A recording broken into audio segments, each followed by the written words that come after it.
Todos erramos sobre FNAF 1. Desde o lançamento, sua posição na linha do tempo permanece um mistério. Agora temos The Week Before, um livro que se passa na semana antes do primeiro jogo.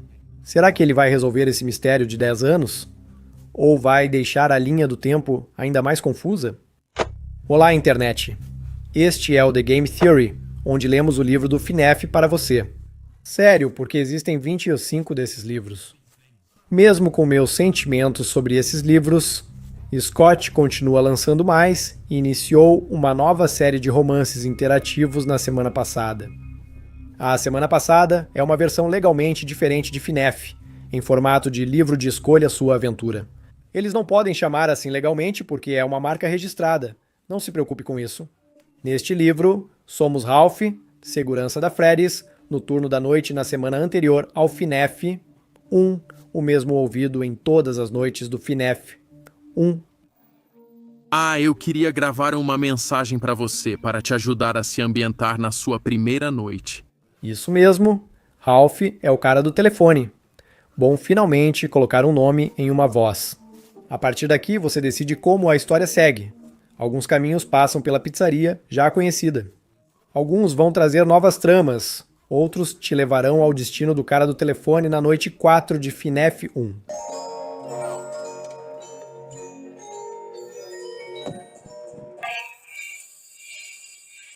Como você deve ter imaginado, esse livro causou grande agitação na comunidade FNAF, principalmente por ser realmente muito bom. O elemento interativo realmente transforma toda a experiência de leitura em um jogo e aumenta a expectativa sobre para onde a história está indo. Mas o verdadeiro motivo de ter se tornado um assunto tão polêmico é porque ele nos dá respostas para algumas das nossas perguntas mais urgentes sobre essa franquia. Não só sobre o cara do telefone, mas também sobre quem causou a mordida de 87. Com as novas táticas dos funcionários de usar lanternas para parar o animatrônico e a insistência do cara do telefone de que o animatrônico nunca mordeu uma criança, com ênfase em criança, todos os sinais apontam para que tenha sido o Foxy. Quantos espíritos existem no Golden Freddy? Segundo a sexta noite, Ralph fica atordoado com o barulho de "sou eu" ao ser tocado pelo Golden Freddy. Sob esse barulho, há uma voz diferente com frases completas. São duas vozes, dois espíritos. Quem são esses espíritos e como funciona fica para outro dia. Mas tem sido tão empolgante finalmente sentir que estamos conseguindo algumas respostas para algumas perguntas que temos desde aquele primeiro jogo. No entanto, a maior pergunta que eu e muitos outros teóricos queríamos ver respondida era: em que ano se passa o FNAF 1? O livro se passa na semana anterior ao FNAF. Então, se algo trouxesse respostas, seria ele. Ou pelo menos, era o que achávamos. No verdadeiro estilo FNAF, enquanto oferece respostas para algumas perguntas, este livro é enigmático em relação a outras. Mas quando voltei ao livro e às evidências em torno da data do FNAF, percebi algo. Nós estávamos olhando para isso completamente errado. Tem um detalhe que está pairando sobre nós há uma década inteira. Um detalhe que altera não só quando a pizzaria do FNAF. Existiu, mas toda a linha do tempo como a conhecemos. Preparem seus tablets, amigos, pois precisamos voltar à Freddy's original por mais uma noite para descobrir quando FNAF 1 realmente ocorre. 1993 tem sido a data padrão para FNAF, desde o primeiro episódio de FNAF do Matt. Ele comparou o dinheiro recebido na semana com o salário mínimo de diferentes anos, chegando ao início dos anos 90. A maioria dos funcionários recebe na sexta-feira, e em FNAF 1, o pagamento é em 12 de novembro. Assim, o único ano possível é 1993. Quase confirmamos essa data por fax vazados do FNAF Realidade Aumentada, que afirmam que a pizza maluca do Fazbear foi eleita a favorita por 6 em cada 10 crianças entre 1980 e 8 em 1993. Depois a Lumix, criadora do jogo, nos informou para não usar esse conteúdo cortado legalmente. Scott pode ter cortado essas informações por ser enigmático ou pela data errada. De qualquer forma, isso plantou a semente da dúvida na comunidade sobre a legitimidade de 1993 como o nosso ano de FNAF 1. Desde então, sugeriram outras datas, mas apesar das teorias, nada parecia sólido. Por isso, todos esperavam que a semana anterior resolvesse a situação. E, a princípio, Parecia que era exatamente isso que estava acontecendo. Ao longo do livro, Ralph não só grava as ligações telefônicas que ouvimos durante o primeiro jogo, mas também escuta suas antigas gravações que, segundo ele, são de muito tempo atrás. Citação: "É estranho ouvir uma gravação sua, especialmente uma de tanto tempo atrás. Se você se lembra bem, sua filha tinha acabado de nascer. Ouvir a própria gravação é estranho. Bem-vindo ao meu mundo." No início da história, sabemos que Capélia, filha de Ralph, tem 11 anos. Se a gravação é da época em que ela nasceu e fala da Freddy Fazbear's Pizza, não da Fredbear's Family Diner, o jogo só pode se passar no mínimo 11 anos após a abertura da Freddy's em 1983, ou seja, em 1994. Agora sempre existe a chance de que ele tenha gravado as ligações um ano antes da abertura, ou que ele simplesmente arredondou o ano. A frase "acabou de nascer" e pode se referir ao período entre Capélia nascer e ter até 2 anos, permitindo que 1993 ainda seja adequado.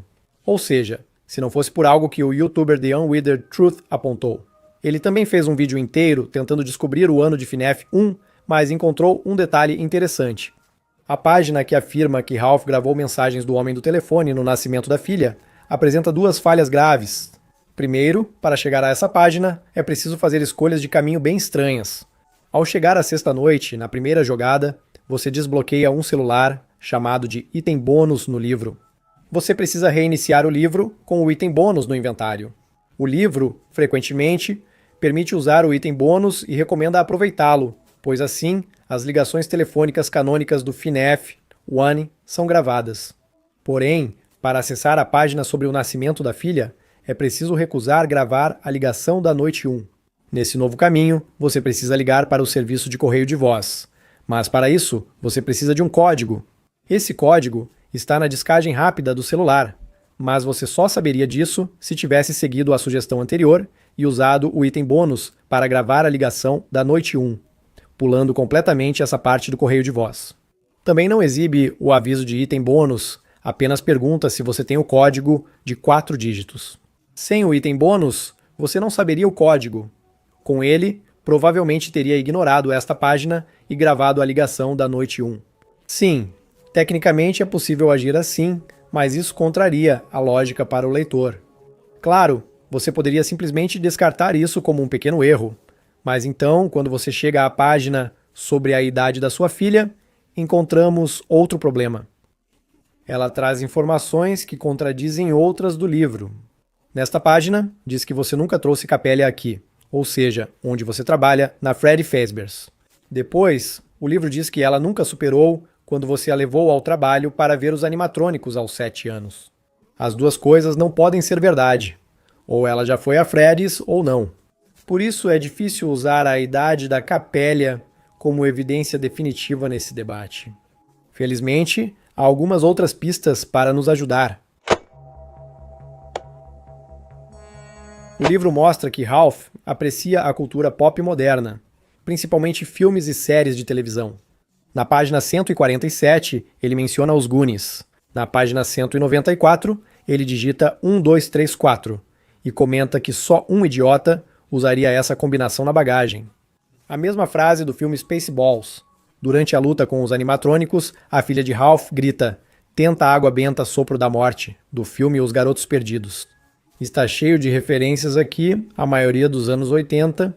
Os Goonies foi lançado pela primeira vez em 1985. Salve nossas almas! Tem um louco solto no espaço foi lançado em 1987. E Os Garotos Perdidos também foi lançado em 1987. Porém, há um ano isso ocorre com mais frequência. Na página 157, Ralph comenta sobre como Bruce Willis facilita rastejar em dutos, citando Duro de Matar, de 1989. Na página 176, ele cita assistir aos filmes Máquina Mortífera, indicando mais de um, pois a sequência saiu em 1989. Ele menciona um episódio de Jornada nas Estrelas, Quem Observa o Observador, lançado em 1989, na página 8. E finalmente, ele menciona sua filha jogando em um console Sega Genesis, que foi lançado em, isso mesmo, 1989. Com tantas referências à mesma data, parece claro que o foco é nesse ano, ainda mais porque nenhuma vem de mídias após novembro de 1989, mês em que FINEF 1 ocorre, confirmado pelo contra-cheque. E se você remover a página quebrada sobre gravar as ligações telefônicas quando a filha de Ralph nasceu, você não precisa mais se preocupar com o Freddy's existir cerca de 11 anos antes, o que faz com que 1989 pareça um candidato realmente sólido, pelo menos a princípio. School. Como eu disse, há várias referências neste livro, mas só uma é mencionada 2 vezes. Hora de fazer as rosquinhas. Essa é a frase de efeito de Fred, o padeiro, um personagem de vários comerciais da Dunkin' Donuts que foi apresentado em 1981. Isso está de acordo com o que já definimos, só mais uma referência aos anos 80. Fred, o padeiro, e sua frase de efeito ultrapassaram os anos 80. O último comercial com Fred dizendo sua frase icônica foi em 1997. Hora de fazer o café, hora de fazer a rosquinha. Embora o bordão existisse nos anos 80, não podemos descartar que se passe também nos anos 90. Além disso, há outra referência que dificulta a ideia de 1989. Disney? Não estou brincando. Disney é cânone no universo FINEF. Disseram que éramos loucos por comparar os mascotes deles com FINEF na nossa linha do tempo, mas cá estamos. Abre aspas. Você sorri, lembrando dos bons tempos. Por um tempo, você diria que a Freddy Fazbear's Pizza era o lugar mais feliz da Terra, se não estivesse preocupado em infringir uma marca registrada. O lugar mais feliz da Terra é o famoso slogan da Disneylândia, inaugurada em 1955. No entanto, o detalhe principal dessa frase não é o slogan, mas o tipo de processo que Ralph teme, violação de marca registrada. Falamos sobre marcas registradas no nosso episódio recente de Pop Playtime. Mas o básico é que uma pessoa ou empresa pode registrar uma frase como marca para impedir que outros a usem para vender seus próprios produtos. Nesse caso, seria para impedir que outros parques ou franquias se autodenominassem o lugar mais feliz da Terra, já que isso poderia levar os visitantes a pensarem que estavam indo a uma atração oficial da Disney, quando na verdade estavam indo a uma pizzaria de urso assassino. Para conseguir uma marca registrada, você precisa solicitá-la, tornando isso algo oficial e legal que você possui. E apesar de estar por aí desde 1955, a Disney só foi registrar essa marca em 1998. Para Ralph temer violação de marca registrada, o livro e FINEF 1 precisam ocorrer após o registro da marca. Essa também não é uma data tão absurda para FINEF. 'Right Toast gosta da ideia de FINEF. Se passar em 1998, especialmente por causa da data nos contra-cheques do FINEF. Em FINEF 1 e 2, somos pagos em 12 de novembro. Desta vez, sabemos que é 1987. Não é uma sexta-feira como combinamos, mas sim uma quinta, indicando que a Fazbear costuma pagar nesse dia, fugindo do padrão. Outro ano em que 12 de novembro cai numa quinta-feira é 1998, como você já deve esperar. Essa data faz sentido para a idade de Capélia, caso queira incluir, pois 11 anos antes, em 1987, ocorreu a grande reabertura do Freddy's em FINEF 2. Por fim, isso também se encaixa com uma frase que incomoda nós, teóricos, há anos. Na primeira noite de FINEF 1, Ralph comenta na ligação que os personagens foram forçados a cantar as mesmas músicas idiotas por 20 anos. 20 anos antes de 1988 é 1968. Desde Help Wanted 2, sabemos que a franquia existe desde os anos 70. No teaser de O Segredo do Mimic, a data de 1979 apareceu bem próxima dos 20 anos antes. Assim como ele pode ter arredondado os anos ao dizer acabando de nascer, também é plausível que tenha arredondado para 20 anos, quando na verdade eram 19, em 1979. Então é isso? 1998 é o ano de FINEF 1. Achei que sim por bastante tempo. Enquanto revisava as evidências, algo chamou minha atenção. A citação do Ralph sobre cantar aquelas músicas por 20 anos não é a citação completa. Nós, frequentemente, gastamos muito tempo focando na parte dos 20 anos, porque isso parece uma quantidade definitiva que podemos encaixar em qualquer linha do tempo que criamos. Mas a frase completa traz um detalhe extra sobre o que ele está se referindo. Se eu fosse forçado a cantar aquelas mesmas músicas idiotas por 20 anos e nunca tomasse banho, eu provavelmente também ficaria um pouco irritado à noite. Percebe? Ralph diz que nunca foram lavados em 20 anos. Não se pode lavar um personagem. É apenas um conceito fictício, o que significa que essa fala tem que estar se referindo aos próprios animatrônicos. No livro, ele diz que ficou feliz com a restauração de Freddy e da turma aos designs vintage. Esses não são animatrônicos novos. Para esse local reaberto, são animatrônicos antigos que foram restaurados. Os mesmos que estão por aí há 20 anos. A piada dele, sobre não tomar banho, serve para explicar por que eles cheiram mal, já que ele nunca descobre que os corpos das crianças foram colocados neles na semana anterior. Ralph não está falando sobre os personagens Freddy, Bonnie, Chica e Foxy. Ele está falando sobre os animatrônicos físicos. E isso muda tudo. Porque se esses 4 animatrônicos precisam existir há 20 anos, então isso significa que só existe uma data possível para o FNAF 1. Já vimos isso várias vezes. A Freddy Fazbear's Pizza foi oficialmente fundada em 1983. Se os animatrônicos do FNAF 1 foram restaurados para seus designs vintage, então o FNAF 1 só poderia ocorrer a partir de 2003. E o segredo do taser do Mimic? Ele mostrou que a franquia estava ativa em 1979. E isso é verdade, mas não está levando em consideração a era do FNAF em que aquele jogo se passa. Nos livros, o Mimic é criado como um dos primeiros animatrônicos, feito para imitar rotinas e vestir qualquer fantasia para se passar por outros personagens. Essa é a era das fantasias do FNAF, não a dos animatrônicos completos. Edwin, criador do Mimic nos livros, está desenvolvendo os 4 animatrônicos principais que ainda não foram lançados. Vimos a mesma coisa no stand da Steelwool, na PAX West, onde eles mostraram uma prévia do jogo. Nas paredes havia um pôster: Freddy Fazbear's Pizza em breve. Os animatrônicos originais ainda não subiram ao palco, nem começaram a cantar aquelas músicas bobas. Os 20 anos devem contar após a estreia deles. Isso nos remete a 1983 e, consequentemente, a 2003. Mas e o salário mínimo, os contra-cheques ou referências? É verdade. Receber $120 por 5 noites de 6 horas equivale a $4 por hora, abaixo do salário mínimo de $5,15 em 2003.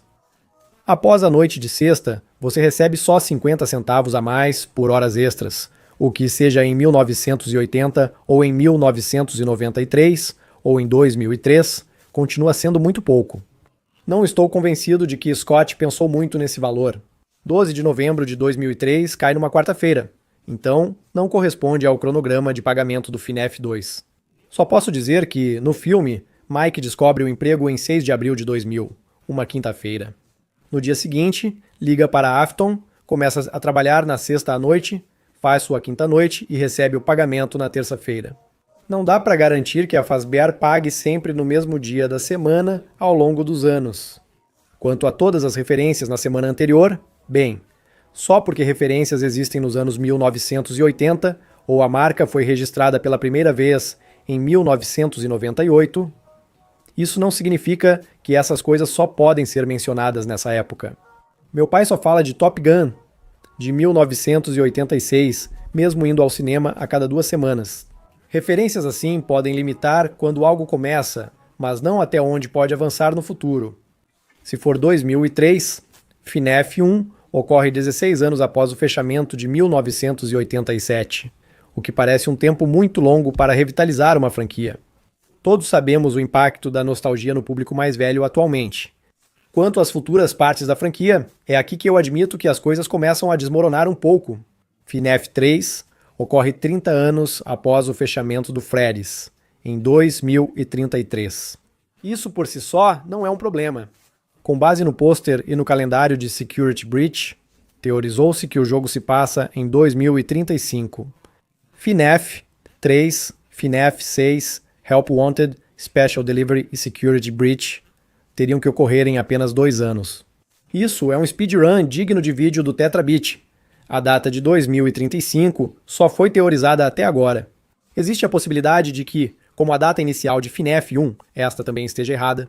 Embora eu admita, é irritante se a mensagem do Henry em FNAF 6, que foi rotulada como HRY223, não tiver nada a ver com o ano da gravação e for apenas um número arbitrário. E agora, já analisamos as 3 opções que este livro parece sugerir: 1989, 1998 ou 2003. Todas têm evidências razoáveis que as apoiam, mas também várias fraquezas. Afinal, qual é a resposta certa e definitiva? Imagino que muitos de vocês esperam que eu revele meu truque agora. A prova final que encerrará o debate e trará uma resposta inesperada. Mas a verdade é que toda vez que tentei resolver esse paradoxo, sempre havia uma evidência que simplesmente não se encaixava. Se concordarmos que é 2003, então os dias de pagamento não batem, e o número da mensagem de Henry não significa nada. Se for 1998, os animatrônicos não podem ter existido por 20 anos. Não tem como ganhar. Este livro claramente deveria nos dar respostas, mas alguns erros ou contradições aqui e ali tornaram isso impossível. E isso é tão frustrante como fã dessa franquia. Passamos os últimos anos implorando por respostas para essa franquia. No último ano, parecia que Scott atendia nossas preces, esclarecendo antigos detalhes da franquia. A mordida de 87 tendo sido revelada como Foxy na semana anterior. A antena do Springbone no carro do Midnight Motorist e as 5 voltas no Freddy's revelaram que o Homem Tito do Midnight Motorist era o Afton o tempo todo. Ditofobia revelou que os pesadelos de FNAF 4 eram resultado de gás alucinógeno, não de discos de ilusão sonora. Mas quando você para e observa esses mistérios já resolvidos, fora da questão imediata, o que de fato resolveram? Homem Tito é Afton, mas ainda não sabemos quem é a criança que escapa, quem está na sala de estar ou o que é o monte. FNAF. 4 é gás alucinógeno. Ok, mas o jogo continua igual. A mordida de 87 foi o Foxy, mas nada mais aconteceu por causa disso, além de limpar o nome da minha querida Mangle. Até o mistério de hoje, a data do FNAF. Saber esse ano mudaria algo na história? Seja em 1998 ou em 2003, FNAF 3 acontece depois e pega fogo. Depois acontece o FNAF 6 e ele também pega fogo. Em seguida, o jogo de realidade virtual Help Wanted é criado. O Pizzaplex é construído e tomado pelo Mimic. É divertido resolver esses fios soltos. Sou grato ao Scott por isso, mas no fim são gestos vazios, pois ainda não conseguimos desvendar os maiores mistérios. O que há com o Gregory? O que ocorreu com a Cassie? Os livros são cânone? Parece que estamos sendo manipulados, recebendo respostas pequenas para perguntas antigas que não avançam a história. E mesmo assim, elas estão cheias de tantas contradições que você ainda não consegue resolver tudo de qualquer jeito. E isso é simplesmente ruim. É um dos motivos pelos quais grande parte desse fandom quer que os livros sejam cânones. Pode não resolver tudo, mas nos dá histórias e explicações muito mais diretas, algo tangível ao qual podemos nos apegar. E isso é muito melhor do que a alternativa de ficar correndo atrás de detalhes que entram em conflito uns com os outros. Ficamos tanto tempo no escuro sobre tantas coisas. Em tempos de incerteza, buscamos nossas franquias favoritas para nos sentir seguros. Mas em vez disso, parece que estamos sendo cada vez mais enganados. Com a chegada do fim de 2024 e um novo ano de FNAF, lembremos de sermos mais gentis uns com os outros. Seja você achando que é 1989, 1998, 2003 ou preferindo o original, 1993. No final das contas, todos nós estamos lidando com um sistema quebrado, apenas tentando fazer o nosso melhor para entender tudo isso. E Scott, se por acaso você estiver assistindo a isso, você tem Secret of the Mimic, um romance interativo sobre Cassie e o Pizzaplex, e outra adaptação de Into the Pit vindo aí. Que haja respostas que nos ajudem a entender além dos pequenos detalhes. Por favor, garanta que não haja muitas contradições desta vez. E se você precisar de voluntários para ajudar a revisar sua lei, talvez eu conheça um bom grupo de pessoas dispostas a ajudar. Mas olha, isso é só uma teoria, uma game theory. Obrigado por assistir. Quer ver um mistério solucionável? Veja minha previsão para Pop Playtime capítulo 4. Sigam firmes, teóricos.